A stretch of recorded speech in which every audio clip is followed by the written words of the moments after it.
a typical for loop for all in objects do for m in all modifiers,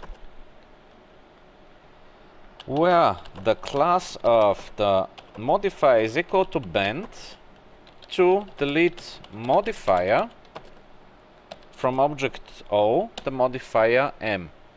This looks very familiar and it looks very logical, but it's not going to work correctly.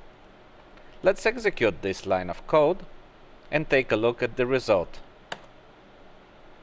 The bend modifier from the outer ring has been removed correctly. The bend modifier from the internal ring has also been removed correctly, but the second bend modifier in the middle ring has not been removed. The reason for that is there were two bend modifiers on the center ring of objects. When the first modifier was removed, the second modifier became the first, but the for loop already dealt with the first modifier, so it actually skipped it and went to the previous third, now second modifier directly. This means that we will have to somehow loop backwards from bottom of the stack to the top of the stack in order not to miss any of the modifiers. The for loops in MaxScript have an optional step which can be used this way. For I is equal to 1 to 10 by 2 do print I. If we execute this line of code, we are getting the numbers 1, 3, 5, 7 and 9 because the step is 2. If we would use a step of 1, it would be equal to or equivalent to not specifying any step, because the step of 1 is the default step. But we can also use negative steps, and if we change the order of the limits, the beginning and the end of the loop, this loop is going to count backwards from 10 to 1.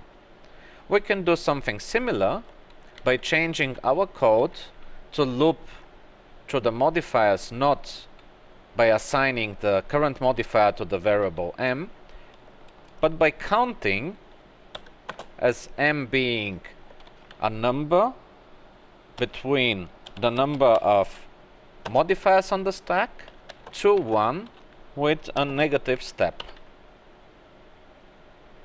Since the delete modifier is expecting either a modifier class instance or the index of the modifier on the stack, this code is still going to work. In this case, executing this line where m is containing the index of the modifier, we would have to actually ask for the modifier by index, getting it from the array of modifiers, and then deleting if the class is equal to bend. Let's call this code and see the result. In this case, the bend modifier has been removed from all the objects, even there where the number of bend modifiers was higher than 1. You probably noticed that the execution took longer because the modifier stack had to update all the time while running the script. It is a good idea to run the script without having selected objects in the modifier panel, or even switch to the construction mode, to the create tab. This makes the execution of the script much faster. Obviously, in order to remove all the modifiers, regardless of class, we can simply take away the where statement and simply delete everything that's on the stack. We can restore the scene to the original state and then run the code again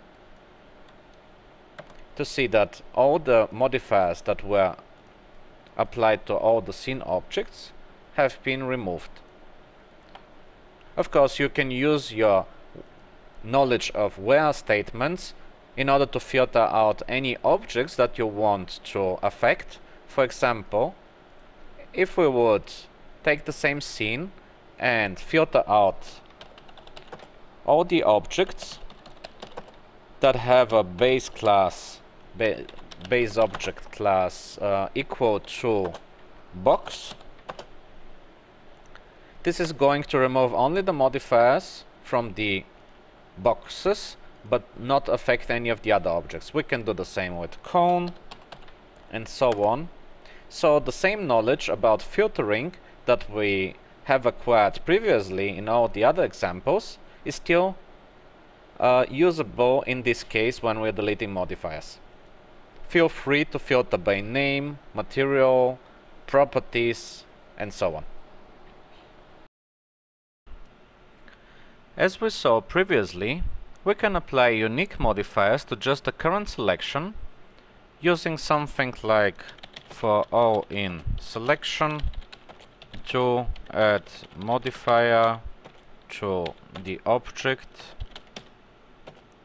The modifier is going to be a bend with an angle of 90 degrees. Executing this adds the modifier, but if we would execute the same code a second time, a second bend modifier is being added with the same angle. If you want to add just a single bend modifier to every single object and skip all the objects that already have a bend modifier, we could make our script a little bit smarter by combining the knowledge that we already have about filtering by modifier. In this case, we would have to say for all in selection, where for m in all modifiers, where the class of m is equal to bend, collect m and then take a look at the count and compare to 0. If the number of bend modifiers on the stack is 0, then you may add the bend modifier. If it's greater than 0, then skip that object. Let's reset the scene back and select a couple of objects, add the bend modifier, then try to add a bend modifier on top of the selection. Nothing happens. Let's select a couple of different objects. Those objects that do not have a bend modifier yet are going to be affected. The rest of the objects are going to be skipped. Let's select them all and do it again. In this case, we're performing a check for the existence of a bend modifier, and only if no bend modifier can be seen, we are adding a new one.